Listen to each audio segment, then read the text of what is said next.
وہ عورت روز اس نوجوان کو دیکھتی، لیکن وہ بغیر اس کی طرف دیکھے سر جھکائے اس کی گلی سے گزر جاتا تھا۔ دیکھنے میں وہ کسی مدرسے کا طالب علم لگتا تھا، لیکن اتنا خوبصورت تھا کہ وہ دیکھتے ہی اسے اپنا دل دے بیٹھی، اور اب وہ چاہتی تھی کہ کسی طرح سے اس پر نظر التفات ڈالے، لیکن وہ اپنی مستی میں مگن تھا اور سر جھکائے زیر لب کچھ پڑھتا ہوا روزانہ ایک مخصوص وقت پر وہاں سے گزرتا اور کبھی آنکھ اٹھا کر نہ دیکھتا تھا۔ اس عورت کو اب ضد سی ہو گئی تھی۔ وہ حیران تھی کہ کوئی ایسا نوجوان بھی ہو سکتا ہے جو اس کی طرف نہ دیکھے، اور اسے ایسا سوچنے کا حق بھی تھا۔ وہ اپنے علاقے کی سب سے امیر ترین اور خوبصورت ترین عورت تھی، خوبصورت اتنی کہ جب وہ باہر نکلتی تو لوگ اسے بے اختیار دیکھنے پر مجبور ہو جاتے تھے۔ اسے حیرت تھی کہ جس کی خوبصورتی کو دیکھنے کے لیے لوگ ترس رہے ہیں وہ خود کسی کو پسند کرے اور وہ مائل نہ ہو، اس کی طرف دیکھنا گوارا نہ کرے۔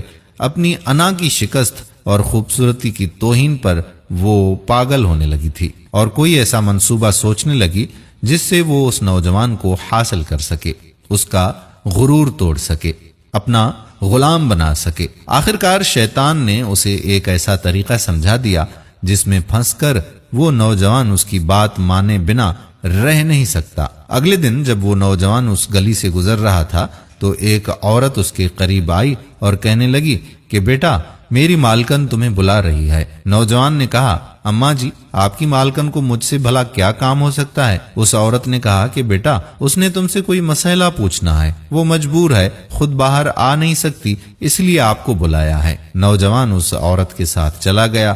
اس کے وہم و گمان میں بھی نہیں تھا کہ جو عورت اسے بلا رہی ہے اس کا منصوبہ کیا ہے، وہ کیا چاہتی ہے۔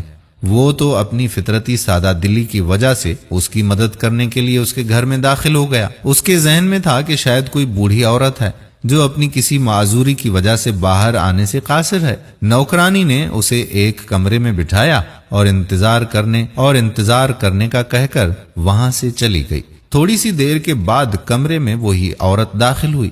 نوجوان نے بے اختیار اپنی نظریں نیچے جھکا لیں کیونکہ اندر آنے والی عورت بہت ہی خوبصورت تھی۔ نوجوان نے پوچھا، جی بی بی، آپ نے کون سا مسئلہ پوچھنا تھا مجھ سے؟ عورت کے چہرے پر ایک شیطانی مسکراہٹ آ گئی۔ اس نے اپنے دل کا حال کھول کر اس کے سامنے رکھ دیا اور کہا کہ میری سب سے بڑی خواہش ہے کہ میں ایک دفعہ تمہیں حاصل کر لوں۔ نوجوان یہ بات سن کر کانپ گیا اور کہنے لگا، اللہ کی بندی، اللہ سے ڈرو، کیوں گناہ کی طرف مائل کر رہی ہو؟ اس نے عورت کو بہت سمجھایا، لیکن عورت پر تو شیطان کا غلبہ تھا۔ اس نے کہا کہ یا تو تم میری خواہش پوری کرو گے یا پھر میں شور مچاؤں گی کہ تم زبردستی میرے گھر میں داخل ہوئے ہو اور میری عزت پر حملہ کیا ہے۔ نوجوان بیچارہ یہ بات سن کر بہت ہی پریشان ہوا۔ اسے اپنی عزت کسی بھی طرح سے محفوظ نظر نہیں آ رہی تھی۔ اس کی بات مانتا تو گناہگار ہوتا، نہ مانتا تو لوگوں کی نظر میں برا بن جاتا۔ وہ علاقہ جہاں لوگ اس کی شرافت کی مثالیں دیا کرتے تھے، وہاں اس پر اس طرح کا الزام لگ جائے، یہ اسے گوارا نہیں تھا۔ وہ عجیب و غریب مصیبت میں بیچارہ پھنس گیا۔ دل ہی دل میں وہ اپنے اللہ کی طرف متوجہ ہوا اور اللہ سے مدد چاہی تو اس کے ذہن میں ایک ترکیب آ گئی۔ خواتین و حضرات، اس نے عورت سے کہا کہ ٹھیک ہے، میں تمہاری خواہش پوری کرنے کے لیے تیار ہوں، لیکن پہلے مجھے باتھ روم جانے کی حاجت ہے، مجھے جانے دیں۔ عورت نے اسے باتھ روم کا پتہ بتا دیا۔ اس نوجوان نے اندر جا کر کافی ساری غلاظت اپنے جسم پر مل لی اور باہر آ گیا۔ عورت اسے دیکھتے ہی چلا اٹھی، یہ تم نے کیا کیا ظالم؟ مجھ جیسی نفیس طبیعت والی کے سامنے اتنی گندی حالت میں آ گئے ہو، دفع ہو جاؤ، نکل جاؤ میرے گھر سے۔ نوجوان فوراً اس کے گھر سے نکل گیا اور قریب ہی کے نہر پر اپنے آپ کو اور اپنے کپڑوں کو اچھی طرح سے پاک کیا اور اللہ تعالیٰ کا شکر ادا کرتا ہوا واپس مدرسے چلا گیا۔ نماز ہوئی۔ نماز کے بعد جب سبق میں بیٹھا تو تھوڑی دیر کے بعد استاد نے کہا کہ آج تو بہت ہی پیاری خوشبو آ رہی ہے، کس طالب علم نے خوشبو لگائی ہے؟ وہ نوجوان سمجھ گیا کہ اس کے جسم سے ابھی بھی بدبو نہیں گئی اور استاد جی طنز کر رہے ہیں۔ وہ اپنے آپ میں سمٹ گیا، اس کی آنکھوں میں آنسو آ گئے۔ تھوڑی دیر کے بعد استاد جی نے پھر سے پوچھا کہ یہ خوشبو کس نے لگائی ہے، لیکن وہ خاموش رہا۔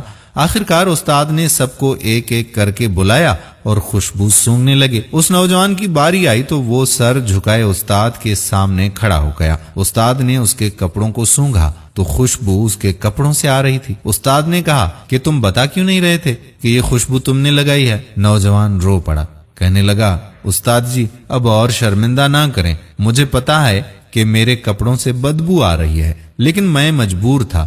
اس نے وہ پورا واقعہ اپنے استاد جی کو سنا دیا۔ استاد نے کہا کہ میں تمہارا مذاق نہیں اڑا رہا بیٹے، اللہ کی قسم کھا کر کہتا ہوں کہ تمہارے کپڑوں سے واقعی ایسی خوشبو آ رہی ہے جو میں نے آج سے پہلے کبھی سونگھی ہی نہیں ہے، اور یقیناً یہ اللہ تعالیٰ کی طرف سے ہے کہ تم نے اپنے آپ کو گناہ سے بچانے کے لیے اپنے آپ کو گندگی لگانا پسند کر لیا، لیکن اللہ تعالیٰ نے اس گندگی کو ایک ایسی خوشبو میں بدل دیا ہے جو کہ اس دنیا کی لگتی ہی نہیں، یہ جنت کی خوشبو لگتی ہے۔ دوستو کہتے ہیں کہ اس نوجوان کے جسم سے وہ خوشبو ہمیشہ آتی رہی۔ دوستو یہ پرہیزگاری ہوتی ہے اور یہ اپنے آپ کو بچانے کا اجر و ثواب ہوتا ہے۔ اللہ تعالیٰ کے ہاں کون سی چیز اور کون سا ہمارا عمل پسند آ جائے اور اس کے صدقے میں اللہ تعالیٰ ہم پر مہربان ہو جائے، اس کا پتہ نہیں۔ تو دوستو تقوی اختیار کریں، پرہیزگاری اختیار کریں۔